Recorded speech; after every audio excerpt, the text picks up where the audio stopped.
Welcome to Bunny Hugs and Mental Health, the podcast that deals with all things mental health. We talk to professionals, survivors, and loved ones about their sometimes informative, sometimes uplifting, and sometimes tragic stories.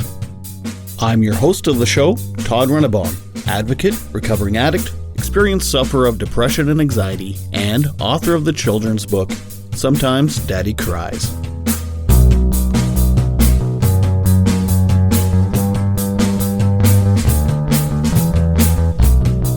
Hello, I'm Todd Rennebaum, and you are listening to Bunny Hugs and Mental Health here on the Saskatchewan Podcast Network.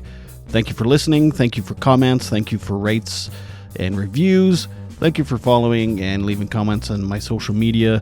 It's Bunny Hugs Podcast on Instagram, Bunny Hugs and Mental Health on Facebook. I think I'm on Twitter and other things, but it doesn't much matter. Those are the ones I'm mostly on. So yeah, thank you so much for listening.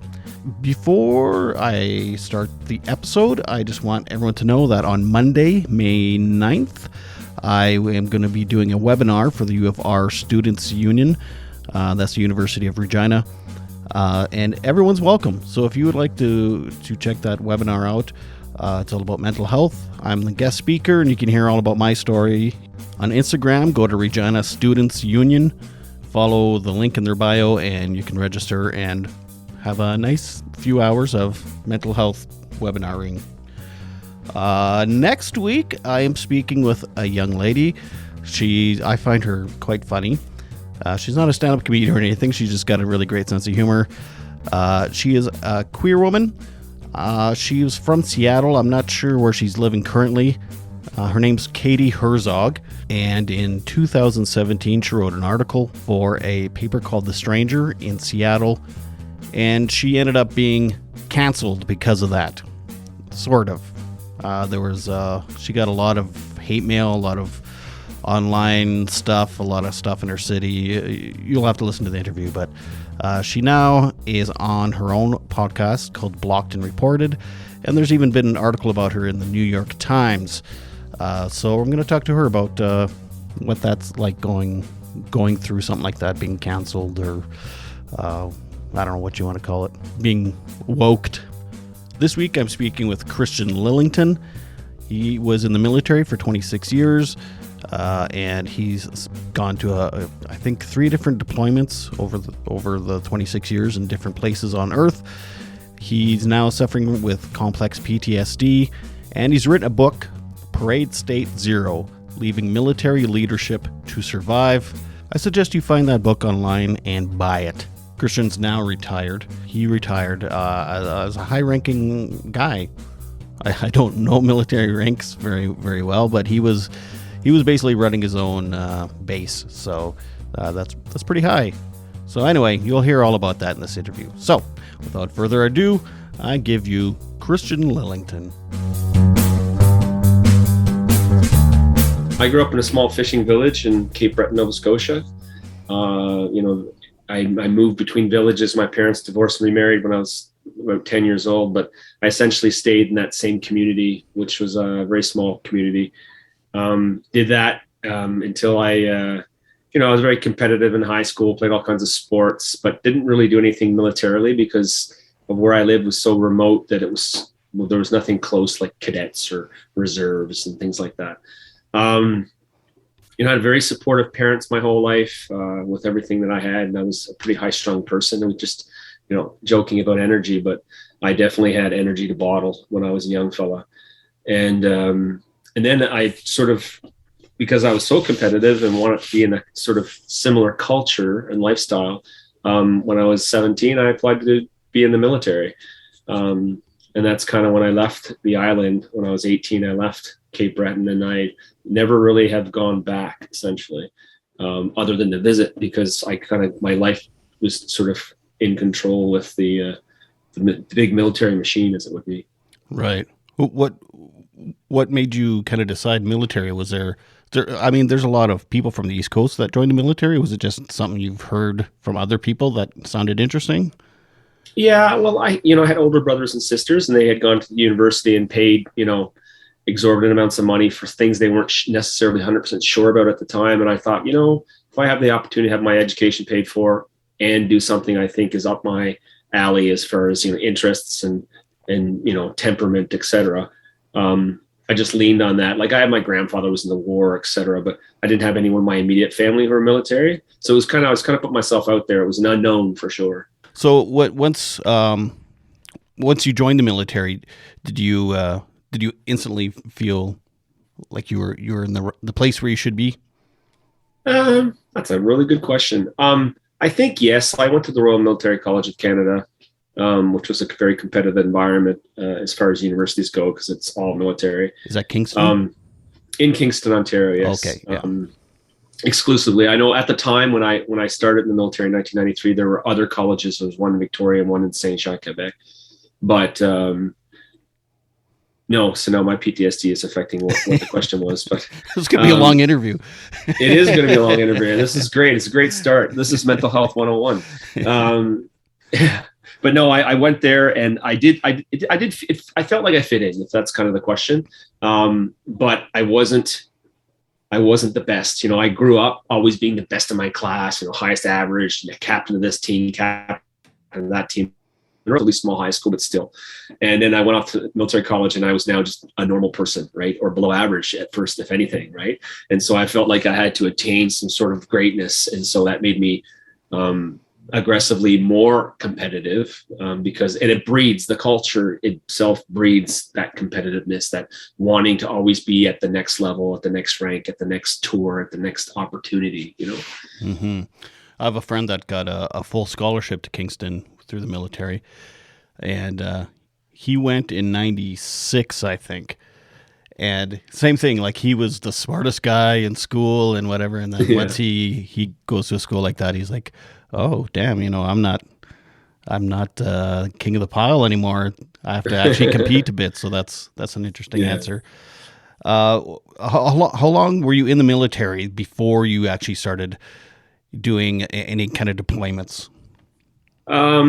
I was 24, joined when I was 18. I was about 6 years in. So about 2 years after I finished my training and my education, I deployed for my first tour, which was a United Nations tour to Eritrea, Africa, for 7 months in 2001.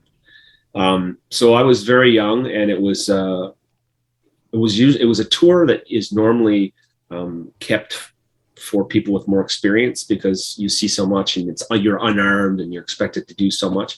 But I was given that opportunity by one of my mentors. And so I was young when I deployed. I've never even heard of that city or that deployment Yeah, it was Operation Addition, 2001. It was about a decade long, and we had a very small Canadian contingent. There was a bigger contingent of Canadians in 2000, 2001. From Gagetown who were deployed there, but then it pared down to a very small select group of observers, pardon me, for the duration of that UN mission. I don't know if it was actually ever effective, like most UN missions, but I think it stabilized somewhat. I think the two factions that were fighting over the border in Eritrea and Ethiopia. So what was your kind of duties and responsibilities when you were there? Oh God, any number of things. Really, we were there to observe and report, but essentially anything, making sure that there's no military action in the demilitarized zone, doing our best to get local intelligence on where people had moved to, and if there were not displaced persons that wanted to come back into the area, and how we reintroduce them to what is a mine belt as far as, a place to live. Like it's like living in the middle of a mined field, and so there's demining that was constantly going on. So there was a requirement to do a lot of coordination with various UN entities, like there's ones that are there for the famine. There are people who are there for the rights of people. There are people who, so there's just all these entities that are there. The observers were supposed to be coordinating between the locals and the big machine institution kind of thing. It was a great experience. I learned and saw a lot of things that changed me. And it was, things that are a little bit messed up, but, and that would be my first sort of dealings with things I didn't have culturally wasn't prepared for. Right. Yeah. That's something I've often wondered about. Like it's one thing going to do a deployment for the military and seeing, awful things because it's, military and battle, but then also just the complete and utter cultural shock of being in a country that hardly anyone's ever heard of in the middle of Africa. Right. Like, so Yeah, it's moral injury too. When you see things that aren't part of your moral code and your compass and how you live your life, and you see them and it's wrong and it seems wrong to you, it's hard to digest. yeah, is that part of your greater PTSD or? Yeah, it is. It Yeah, is. And I mean, I didn't really recognize the impact it had on me until I was completely broken. And then everything manifested as a big, everything sort of manifested at the same time. Um, and that was in 2016. So, that's 15 years after the fact, but it wasn't primarily due to my tour in Africa. It was from my tours in Afghanistan, right, and some of my experiences there. But right. yeah, so and then fast forward, it was almost 6 years, and then I got my second tour, which was in Afghanistan, as I just said. And you went there twice to Afghanistan?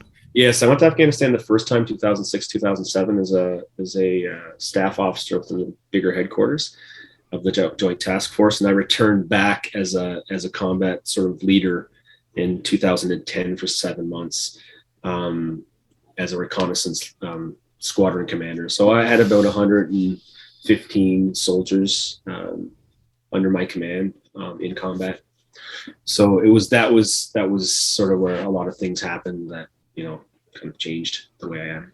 Right, even more so than you had already changed from your other and deployments. absolutely, and then cumulatively, that it's the fatigue over time of things and loss. I lost a lot of people in my life, in my career, to various things, everything from suicide to cancer to combat, killed in action. And then injuries, like our occupations are injurious, right? Like they are.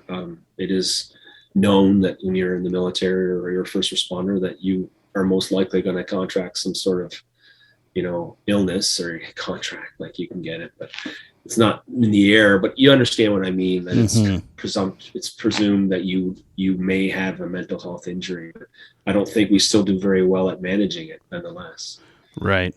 And so going into that, is that kind of the sacrifice you took? Like you knew that this is like I'm not going to come back the way I left, and I may have long-term mental health issues. Is that like you decided anyway to join the military and to go on these deployments? Is that kind of the sacrifice you gave for your country and for these deployments? Like, I mean, obviously people have given their lives as well, but at minimum, it seems like your mental health. Yeah, that's a really fair point, I think, and a question that I haven't really reflected on before, but certainly, I think I put it all on the line, and mentally I exhausted myself to the point of almost wanting to die, and I just wasn't incapable. And I think that was my sacrifice. If you were to say, like, physically, I have several injuries. All Army guys have nagging, and gals have nagging injuries, etc. But backs and shoulders and knees and ankles and stuff like that. But mentally, like, it's hard to recover mentally when you know that you're going to have something that's going to affect you for the rest of your days, and it's how you cope with it, right? In post PTSD growth. Just so you're aware, I did an episode almost a year ago with a friend of mine, actually, that went to Afghanistan, and we talked about PTSD and stuff as well. His career was a lot shorter. I think he did one deployment, and that was enough for him to basically go on disability he's still on disability. So, Right. For me, it's interesting how different people can cope and how different people have a different experience.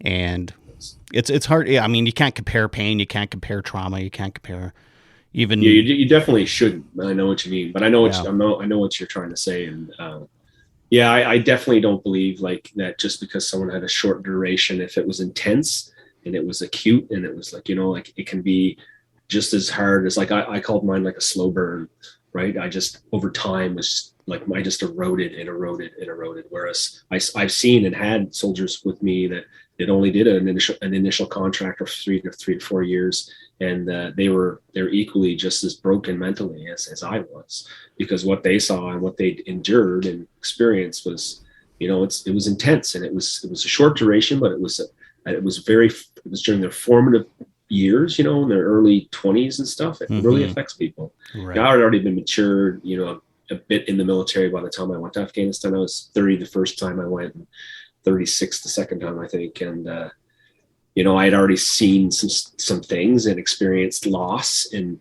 so when I went on my second tour, my combat tour, I felt like I was in a better position to counsel my soldiers and my friends and my peers. But at the same time, I was breaking on the inside. So, I'm one of these guys who gives great advice, doesn't necessarily follow his own advice. So I'm exactly the same way with, I've gone through addiction and mental health issues and stuff. And I'm terrible at taking my own advice, but I'm really good at giving it. No, absolutely. Yeah, that's a fact. And I think that's pretty common. So I've done some reading and some listening and some watching of videos and stuff that you've done with other people. You mentioned deployment shaming. Is that I say that right? That you say it absolutely correct. Yeah. Oh, okay. That's a great way of saying it. It's a good way to coin it. Yeah.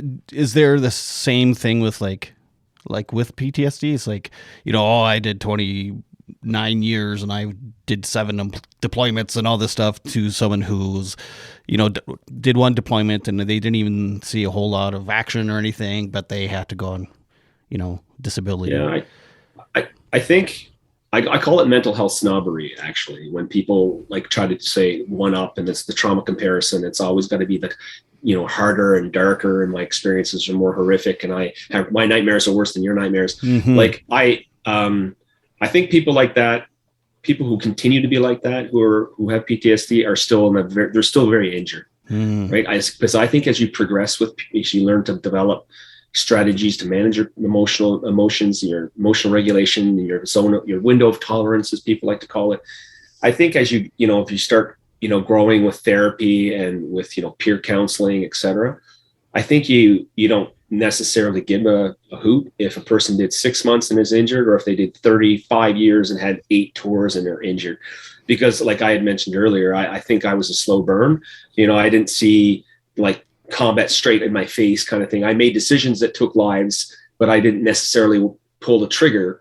Whereas that soldier who pulled the trigger, how they affected them, is very different. So I've learned to respect, with my maturing as with PTSD, if you could say that, I've learned to respect everyone's experience. And complex trauma is exactly that, right? It's not easily defined, and it's everyone's. It's that irregular, or that reaction which is not normal to an abnormal situation, right? And I'm always impressed with some people's resilience. Some people who've gone through the same thing as I have, who don't seem to be affected at all by it. But again, it can be snobbery, it can be shaming, and I think that I felt that way after my first tour in Afghanistan, because I wasn't outside the wire. And when I went back, I could appreciate just what it was like to shame people who were doing the important jobs that were inside the wire, because I had to role reversal. And arguably, it gave me much better perspective, obviously, hindsight being what it is. And so I respect all people's service. And, and if you take it out of the military realm, I look at first responders the same way, everything from dispatch to and outside of first responders, you have corrections and border services and, social services. Like anyone who we, even in COVID, said, they are frontline, those people are going to have trauma from their COVID experience that we who are people who are allowed to stay home and just shelter, et cetera, won't have. And so I think mental health, as we move forward as Canadians, it's going to be absolutely critical. Mm-hmm. Yeah, that's a good answer. That people that do mental health snobbery are still sick. Very sick. That's my theory. Yeah, I think that's a really good theory. Even with addictions or whatever, it's the same way. I think it's like once you start to heal yourself, and it's like you stop judging. You stop judging as much. You have more empathy and compassion for others because you understand a little better. Yeah. Absolutely. Empathy. I have empathy for just people in general more now that I've been injured and I've recognized it and I've gotten therapy for it than I ever had. I see people that, had poor experiences with the COVID stuff and the mask and being yelled at. And I'd react to people in public. Like emotionally, I'd get upset. Like I'd well up and be sad for them because, they're embarrassed. And, I'd never been like that until I, kind of broke. And then, that's kind of who I am now. I'm just a really kind of emotions guy, wear my heart in my sleeve kind of person. Mm-hmm. Let me ask this. This might be a difficult question to answer, and if any of my questions seem insensitive or anything, I apologize. It's literally I'm ignorant. I'm an open book. So okay. Do you think? Oh, actually, before I go to that one, I missed a question that I want to touch on before we go there. Is there more support for the mental health of soldiers? And you mentioned soldiers as not just Army, but Navy, Air Force, whatever. If you're in the Canadian Forces, if you serve and you wear a uniform in the Canadian Armed Forces, then you're a warrior, you're a soldier. Right. Is there support for soldiers more when they're deployed in that country, or is it more so when they come home? Is there not enough of either? The short answer to that is there isn't enough resources ever. But I would still recommend that the Canadian Armed Forces have done a really good job at outsourcing where they need to mental health, resources like your clinicians, your therapists, your social workers. There's just not enough of them in uniform. So a lot of the bases and major wings, et cetera, will have they'll have both the uniformed counselors and ununiformed. And then the people who wear a uniform are the people who deploy, right? And so there's always in theater or in operations support, immediate support. And it may just be the chaplaincy, it may just be a padre, but it usually is someone trained, trauma informed, et cetera. But when people return home, there is a plethora of things that are available, but it's not for everybody. And I went through a couple therapists before I had one that I actually was willing to continue to do therapy with. And I always tell people, like, I just recently put out a book, and in the book, I talk about picking your therapist. I interview therapists. Mm-hmm. Like, it's not the opposite. And if you're not comfortable, then you're not going to say your worst and ugliest stuff to somebody that you're not comfortable with. And so I think that some of the frontline workers and therapists in the military aren't always the best. And I can say that based on experience, but the resources, at least to get established and get help, are there.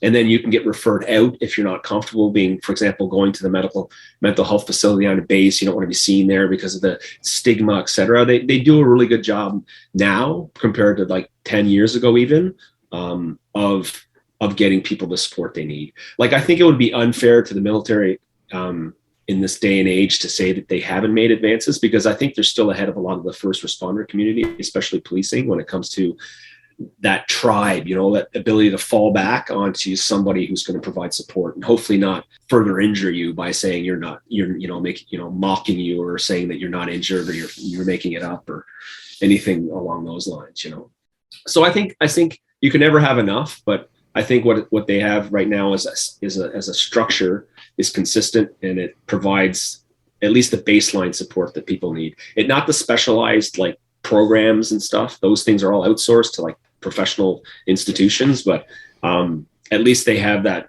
referral system established, and they're not afraid to lose people while they heal.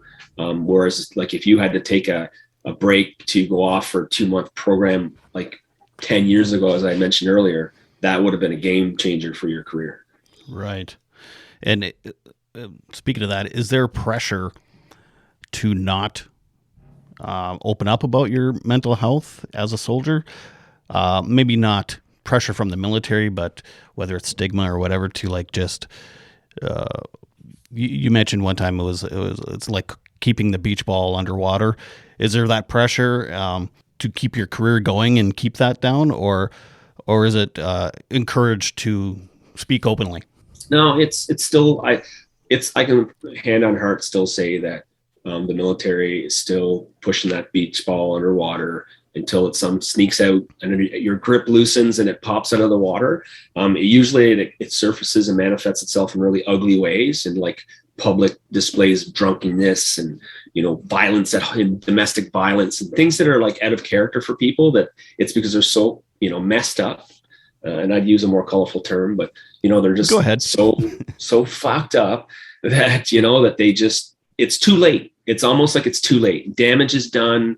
They've already done, things that are risky or not acceptable. And it's really unfortunate because if a person could put their hand up and say, listen, I really need a break here, and it not be judged and not be seen as like you're failing the institution, you're failing your regiment, or you're failing whatever entity you belong to. If I could have, for example, when I first felt injured, got like a focused, therapy for 2 months, I'd still be serving today. And so the stigma is still there. And like, I know serving senior officers and senior soldiers who are very injured, who are very high placed presently, who they need a break and they're never going to get it. It's up and out. It's up and out. It's you need to perform, and, to say that I'm comfortable at a certain rank is generally not accepted. To say, I'm just going to stay in this, this geographic location for the rest of my career serving the bigger machine. And not many people get, you can do that, or that's okay with us. It's usually, okay, no, we want you to go to Shibugamu because there's a base there that needs you to be there, So it's really hard on families, the military. The regular military sort of lifestyle is not easy for any families. And that's why there's so many divorces, I think. It's a pretty high rate of divorce in the military, like first responder communities. Right. And the gentleman I interviewed in the earlier episode, he too got divorced when he got home.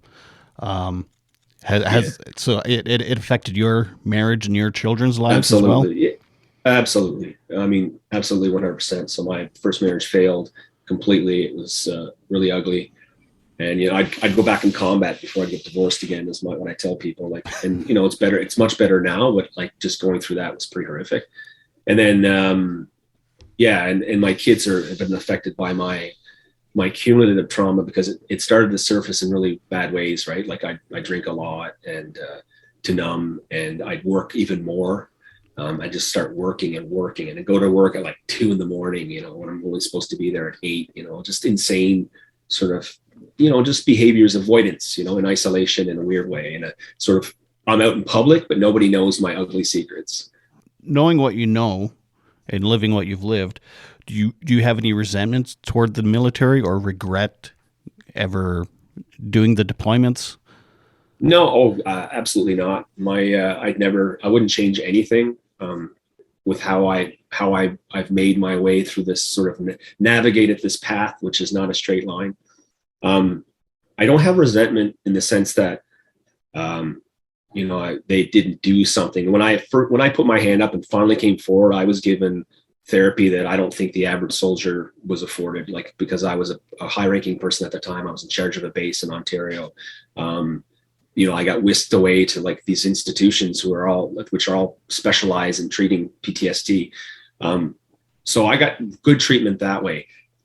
What would have helped me is if some of the people who were leadership above me would have recognized my behavior ahead of me breaking, because I had so many symptoms and signs, that like clear signs, like drunkenness and, like the working all the time, but in an obsessive way. And, the distance from my family that could obviously be seen by the fact I was never home. And, I had, many young children, all of whom, were pretty much being raised by their mom alone at the time. So, and I've changed all that, and that's when I talk about post PTSD growth. And a part of it is, being a parent now and being a good one, and making up for years which arguably will always affect my kids forever. What I know about trauma now and childhood, I feel terrible for them in the sense that I know they're going to have to work through a lot of stuff that they saw and witnessed in me. In addition to like an ugly divorce, it is pretty heavy on them, and it's heavy on my current spouse too. Like, I'm remarried and very happily remarried, and I have stepchildren. So we have a very complex life, and but it's one we choose and we love it. It's just the fact that I affect them with my moods and my emotional regulation and not being in that window of tolerance. It affects them. And kids now, with especially post-COVID, my experiences, they're so sensitive to judgment, and the anxiety that they get now socially is so much, it's amplified. And so anytime I'm not regulated and I'm like angry, or I appear angry, because that's my resting face is kind of one that doesn't always have good expression. I'm like sullen.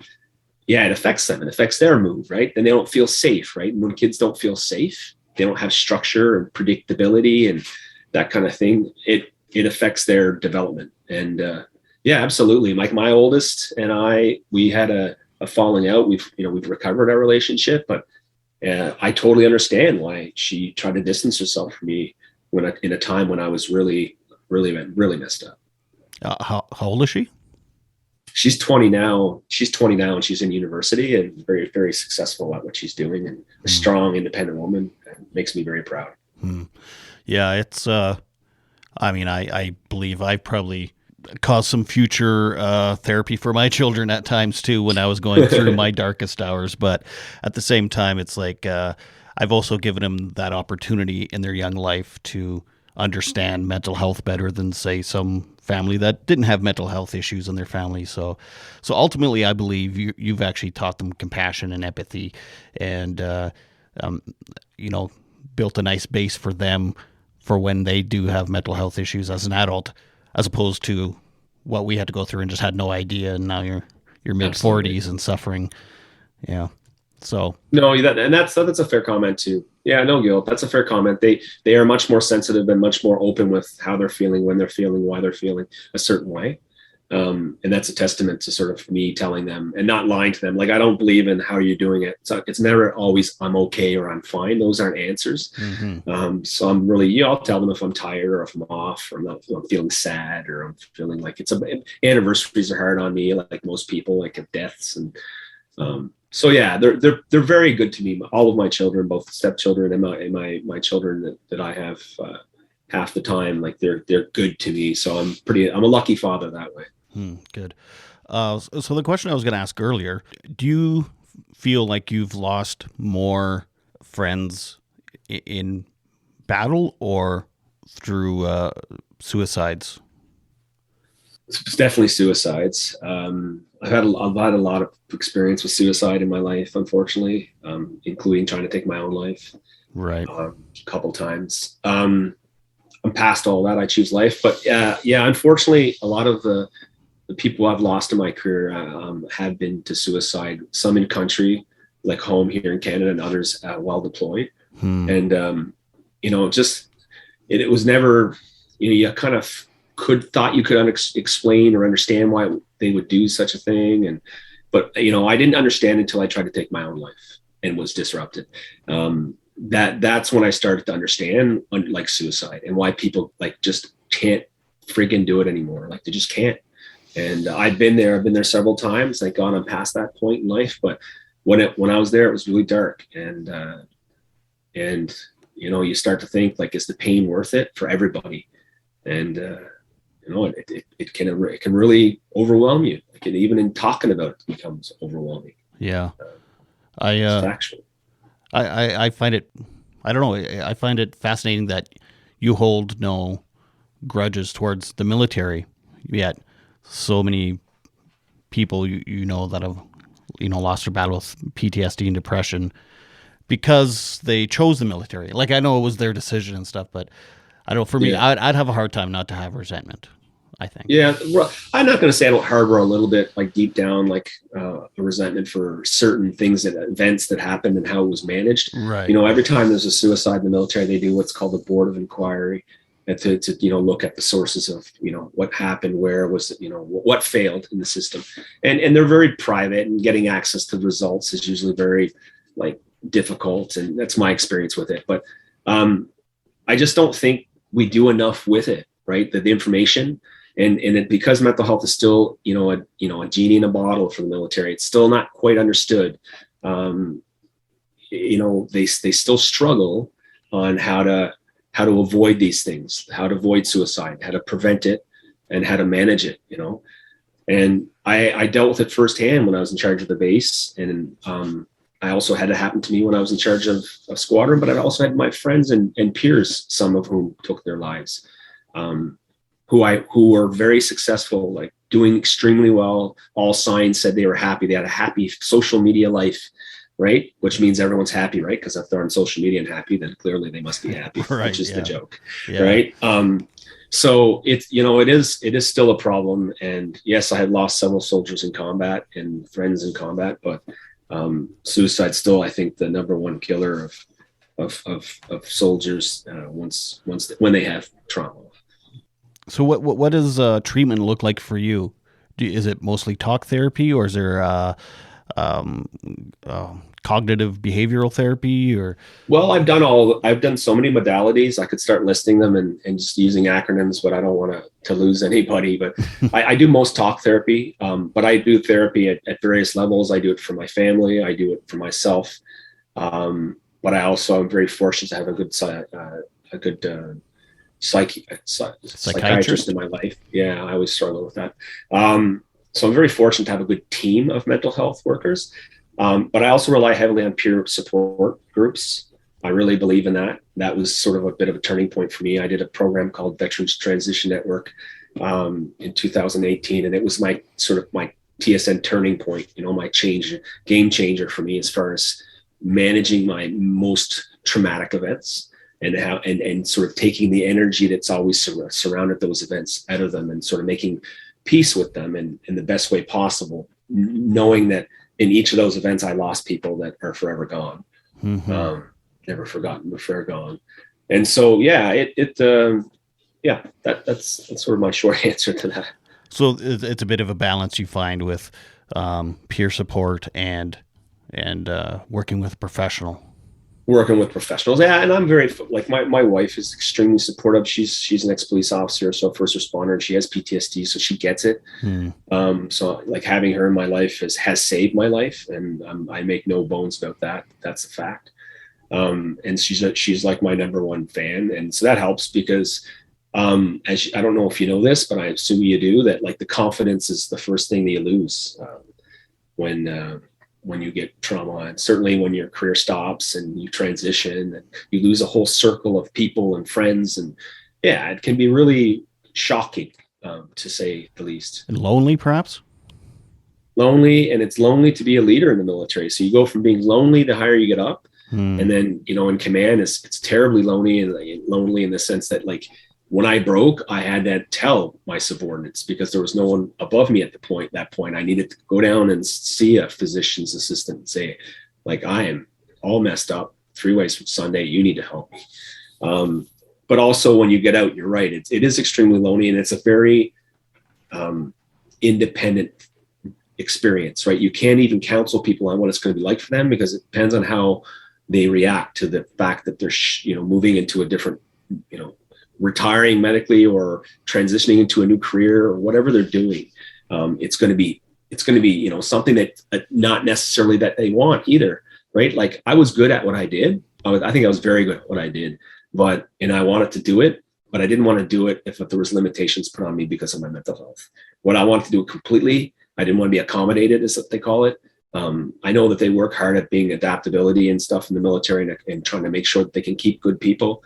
But for me, it was like, I wanted to do it all. Like, if I wasn't deploying and I wasn't doing the combat roles and I wasn't progressing, then it kind of felt like I'd already did 26 years at that point. I felt like I'd given what I needed to give. I want to go back to the balance of peer support and professional. I know I'm trying to relate, so I'm relating it to addiction because that's something I've worked with and worked on. I find that people that have that lived experience that you have, there's a bit of a camaraderie ship there, so you have that trust. So that's the peer support side. Right. You find that very important, but also, professionals, they maybe have never seen battle or, seen or done the things you have, but they have that also important book smarts, that education. Right. Absolutely. And I think, is that kind of the balance? It is the balance. I think I like knowing and understanding, what fires together, wires together, and all these things about your brain. Like I like to understand what's going on, like reptile brain and prefrontal cortex and all those kind of things that like my therapies focused on, right? Like, and I do a lot of CBT, like as you mentioned earlier, the cognitive behavioral therapy, but I also do some DBT, like so I've done so many different things, but I think I still need that resource, that professional resource in my life. And I probably will for a long time. The peer side of things is that being able to relate, it's that relationship, like being able to say, and, to not compare, but to go, hey, like, here was my day. Like I got up, I was angry. I don't know why I wasn't angry. I tried to do some gratitude. It wasn't working. I was trying to do some mindfulness exercise. It made me angrier, like to a group of people who can say, man, I had the same experience this morning, right? Like I got up and I was pissed off because the kid, took the car and didn't fuel it, whatever. Right. And it is something that I'm going to invest a lot of my time in now that I am sort of retired, is in the peer support around locally, and hopefully something that grows. And is that what your website's about, Warriors for Life? Yeah, Warriors for Life is more of a resource, a cumulative tool of resources that already exist, because there's so much good out there, but they're like silos, right? And so for me, it was trying to put, like, what would Christian want to see if he was going to a website? And it's really a work in progress, and I have to put a lot more energy behind it. Just finishing my book and publishing it was a main effort for me. And now the website is picking up a lot of, like, getting a lot more energy, more hits, etc. So I want to make sure that I amp it up, and like I want to put podcasts like this one on there and links to it, because there's like it's amazing what we have just in Canada. And once I published the book and I was looking at like how I could talk and advocate, etc. I just started exploring and finding like your podcast, et cetera, and going, wow, these things are awesome. And they're out there, and this is therapy. What we're doing and listening to us, like it is therapy. It is. Yeah. Yeah. It's like an AA meeting in a way. Absolutely. Yeah, absolutely. And that's important with your peer support group too. I mean, I'm sure lots of, it's peer support in a healthy way, not sitting around getting drunk and absolutely complaining about, or maybe not complaining, but like lamenting about the past. It's a healthy peer support. Yeah, it's not supposed to be where you get energy vampires and people who are trying to suffocate the conversation. It's supposed to be shared, safe, anonymity, confidence, etc. Yeah. And so I've only been the ones where it's where the ones that I focused on are the ones where you're getting your say and you're listening. It's more as active listening as much as it is about participating.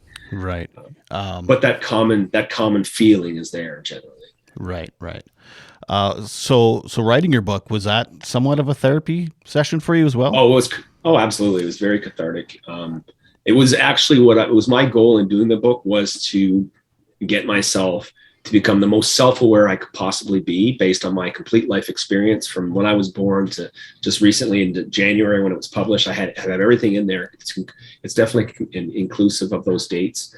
But doing it and having the the experiences of putting in some of the psychological pieces and the educational pieces that I've learned from all my I've been fortunate to go on so many programs.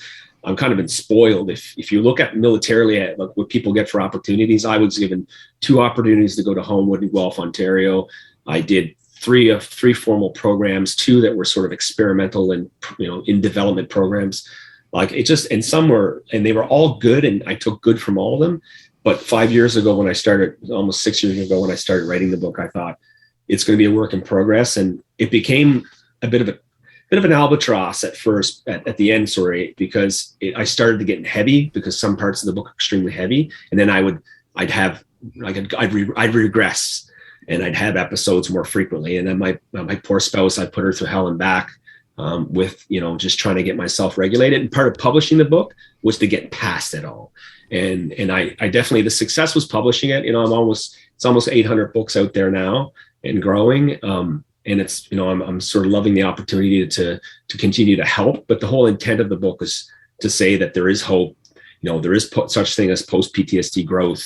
You can get there. You have to lean on professionals. You have to find the right professionals. Your friends and your family are a network, but I also have had lived experience that says you shouldn't spread your net too wide because not everyone will understand you, and people will judge you for less sometimes, unfortunately. So I know that the whole intent of the book is kind of so people can relate to some or all of those aspects of, what has been a bit of a heavy journey in the latter part of my 30s into my 40s. Loss being the biggest theme. Yeah. I didn't get a chance to read it yet because it's fine. It's hard.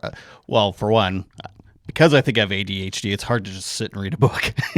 No, I also have problems reading a book.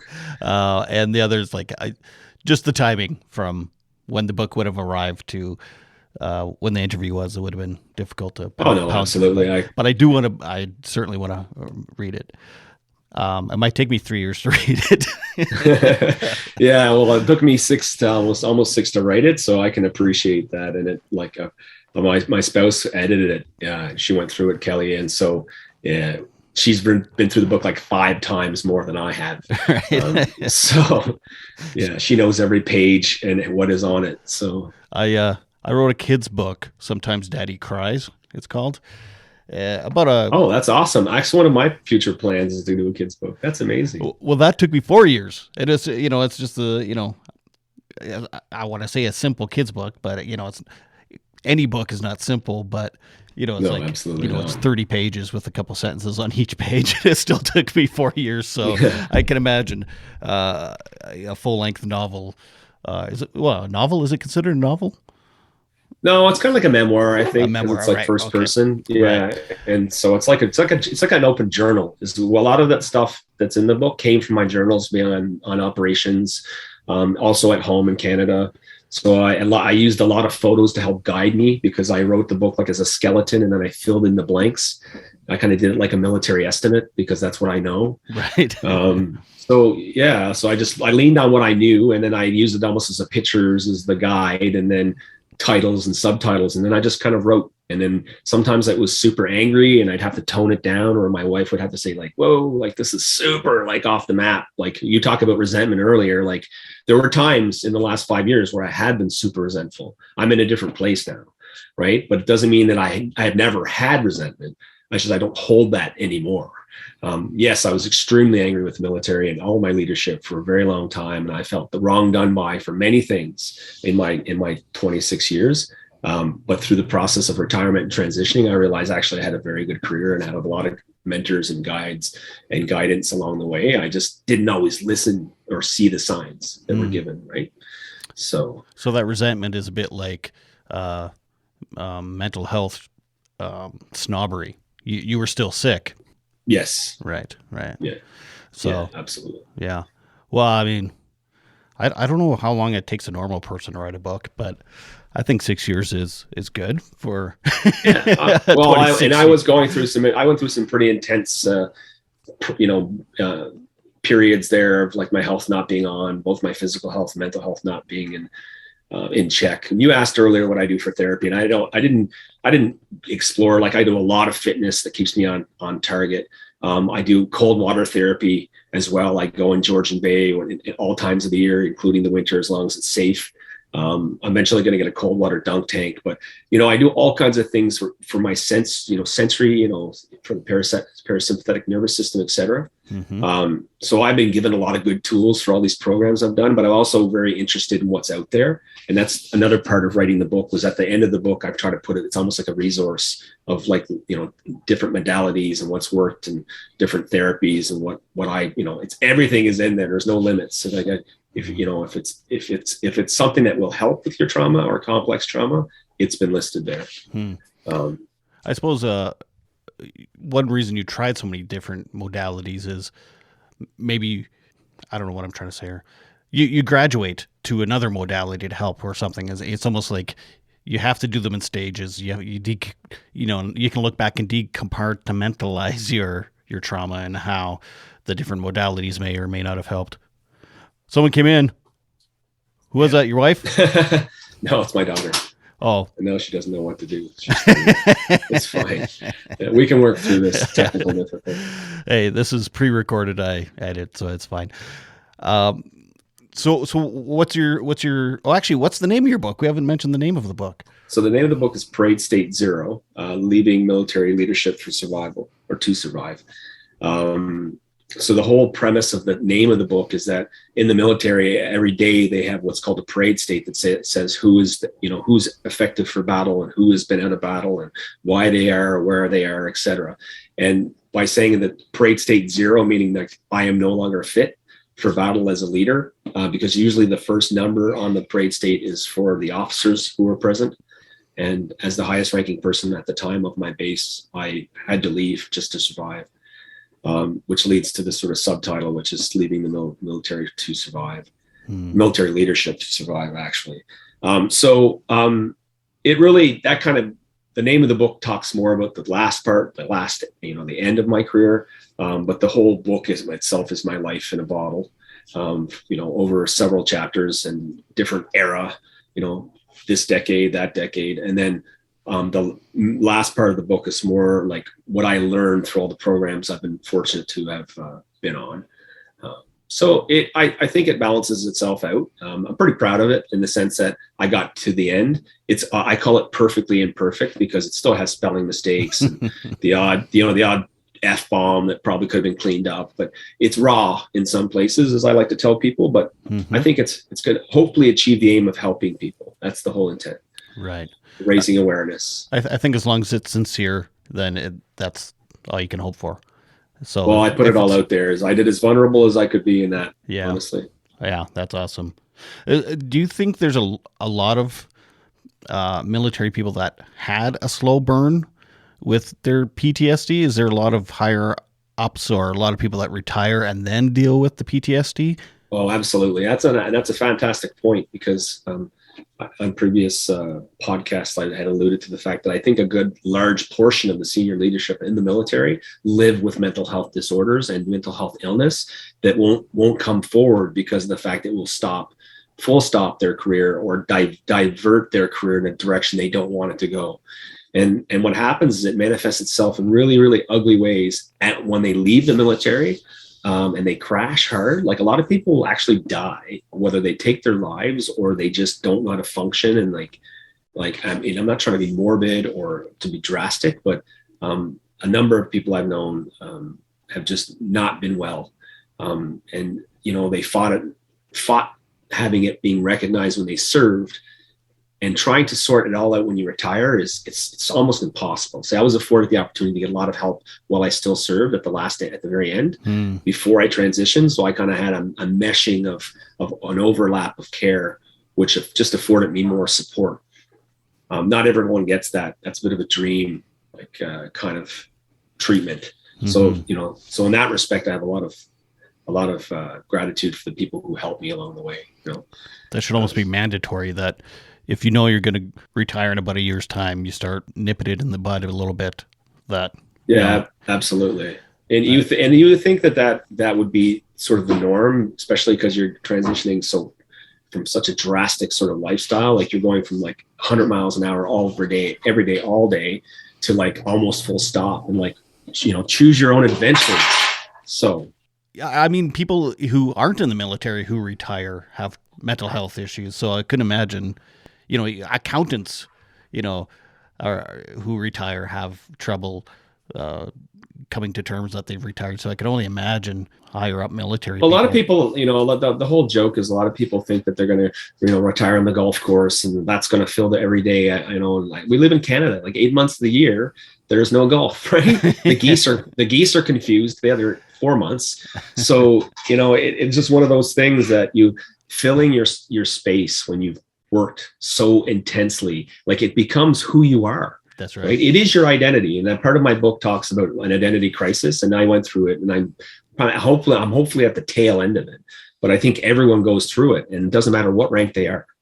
It doesn't matter how long they served either, right? Because it does forge an identity. Once you finish your basic training and you get all your occupational training, you feel like you're part of that tribe I spoke about earlier, right? Not to misuse that term. I know there's a book called Tribe, which is a really good book, but about experience with that sort of network. Again, the military still being a bigger entity has more supports that are available whether they're leveraged or not, than some of the first responder community. Yeah. Especially policing. Yeah. Yeah. So now what for you? Are you looking for another career? Or are you just happy just being retired and promoting your book? And I'm happy doing the mental health advocacy piece. I look to do peer support and be a para, as they call it, a peer support worker. As I move forward and just locally here in Meaford, there's an organization called Seven Tree, which I hope to work with and start a very not exclusive group, because some of the things I find, I talked about mental health snobbery earlier, is that some of these peer groups can become like, oh, you didn't do this program, you can't come to our group. Like, oh, you don't know this, you don't have this chip, you can't come here, right? Like, give me a break, right? I just want to come and say my piece and then listen to other people and be understood, but have the anonymity and the focus of, anyway, I guess what I'm trying to say is, in my retirement, I like to do a lot of that, do a lot of parenting, and a lot of the things I love in life. I love to hunt. I love sports. I love to watch and play sports. I love the community I live in, so I like to participate and, be very social that way. So I have a very good life, and I don't necessarily wake up every day thinking that, because of the way I am, which is unfortunate, because anyone else, if they didn't have PTSD, that had my life right now, would go, man, I have a good life every day. And I'd go for my walks in the morning. I try to walk about 10 kilometers every morning. Ooh. And when I do that, I try to clear my head, but I'd be skipping if I didn't have PTSD, because, my life can be that good. And it's just a matter of me allowing it, right? And me having that energy for my kids to absorb it as well. Mm-hmm. Yeah, it's weird, our brains. I just had a friend the other day say, like, you're living the dream, man. Like, from the outside, you've got what an amazing life you have. And it's funny how other people have different perspectives. Why am I so miserable all the time? I don't know why. Yeah, that's right. Whatever. Yeah, absolutely. Like you said, that's true though. That's a great comment. Like, one of my therapists says she has this meme that goes, never in the history of telling someone to calm down has that ever helped someone calm down, right? So it's true, right? Like, and then my kids are always like, Dad, calm down. I'm like, I am calm, right? But my intensity is like military intensity 3, which is like civilian intensity 10. Right.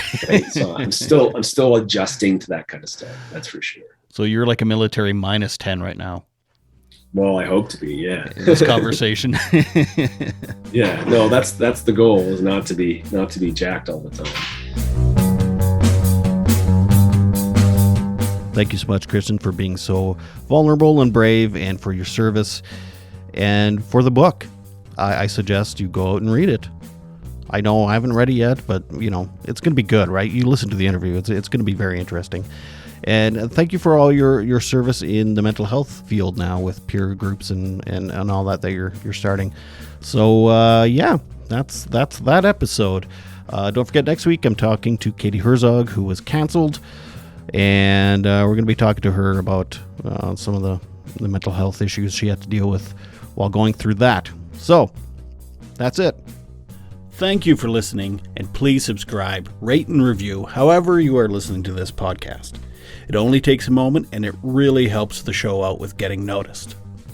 This episode has been sponsored by Penny University Bookstore, 3104 13th Avenue. Call 639-571-2186 and check out their online bookstore at pennyu.ca. The Saskatchewan Podcast Network is supported by Connexus. Wellness, however you define it, is achievable. You don't even need to figure it all out by yourself. Talk to Connexus. They'll give you guidance, motivation, and the push you need to reach your goals. They've got you. They're your financial partner, and they know you can achieve your very best, your financial best. Prove them right. Start right at Connexus Credit Union. The Saskatchewan Podcast Network is also sponsored by Direct West. Are you a business owner looking for new avenues to promote your business? Direct West digital billboards are a great opportunity to highlight a new product, new promotion, or anything else you'd like your customers to know about. You can get local, expert marketing help for your business at directwest.com. If you are having a mental health crisis, please call the Canadian Crisis number at 1-833-456-4566. In Saskatchewan, the mobile crisis team in Prince Albert is 306-764-1011. In Regina, it's 306-525-5333, and in Saskatoon, it's 306-933-6200. Don't forget to check out my children's book, Sometimes Daddy Cries. Sometimes Daddy Cries is told through the eyes of a boy whose father suffers from depression. He sees his dad get sad, rest, and even go to the hospital, all while comparing his father's depression to a physical ailment. Available on Amazon.ca. I'll see you next time. This is Todd Redebaum saying, make your beds and take your meds. Bye.